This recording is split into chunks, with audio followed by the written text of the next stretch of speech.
Hi, this is Carl again, and this is the third and final part of the discussion on the use of present tense verb forms in Spanish.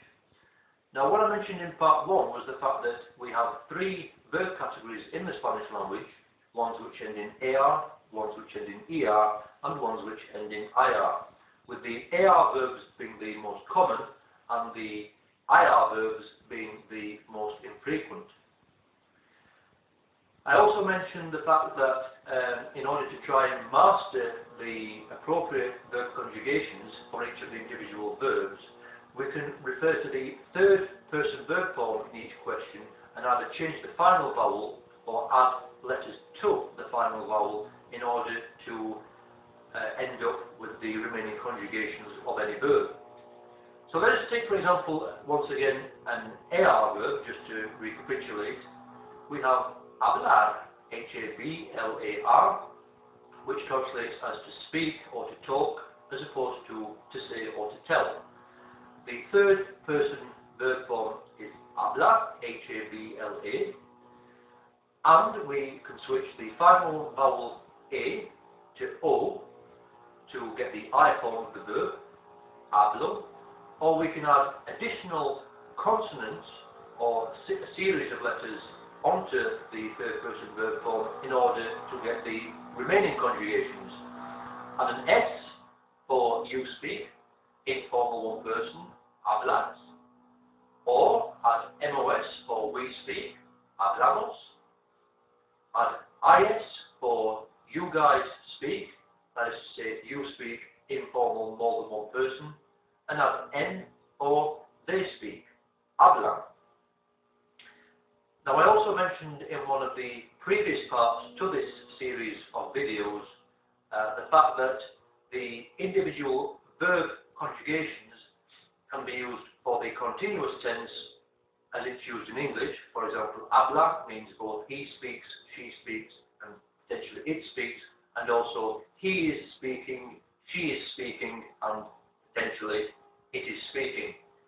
And unlike English, where in order to form the relevant questions from any phrases or sentences, we need the use of additional words. So, for example, the statement, he speaks Spanish, is turned into a question by the additional word does, and then the third person verb form speaks turns into the infinitive, speak, is does he speak Spanish? And so, in English, we need the use of additional words, whereas in Spanish, we simply form a question by the use of the inflection or a change in the tone of voice. Habla español, he speaks Spanish. Habla español, does he speak Spanish? Unless, of course, we have in English question words such as who, what, where, and why, then obviously in Spanish we would also use the translations of those question words as well, usually then followed by the appropriate verb form. Now, the same principle of changing the final vowel of the third person verb form or adding letters to it applies to both ER verbs and IR verbs. So, come, he eats, como, I eat, comes, you eat, informal one person, comemos, we eat, coméis, C-O-M-E, plus I-S, coméis, you guys eat, comen, C-O-M-E-N, they eat, and obviously if they are eating, do they eat, are they eating, and so on. Now, where the IR verb is concerned, we either use an E or an I in the relevant verb conjugation, depending on what that particular verb conjugation is. So let us take the verb salir, S-A-L-I-R, to go out, to leave, to exit, to depart, and so on. The third person verb form is sale, S-A-L-E. He goes out, she goes out, it goes out. If we were to change the final vowel to an O, then we would have salo, for I go out, or I exit, or I depart. However, that particular verb form is irregular, and instead we say salgo. We include the consonant G between the L and the O.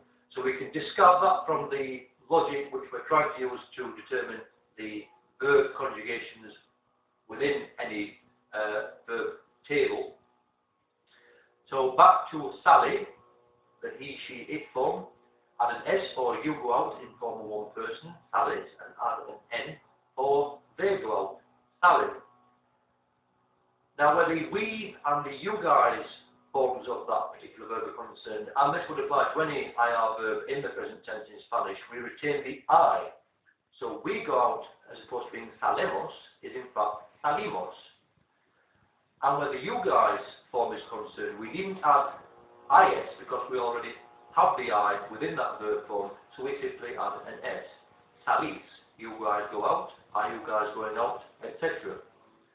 So what is important to remember is the fact that where the you guys form of any verb is concerned in the present tense, and usually in other tenses as well, the ending must always be is, but without the need for double is. So I'll conclude there, and if you do have any questions or comments, then do please feel free to leave me them.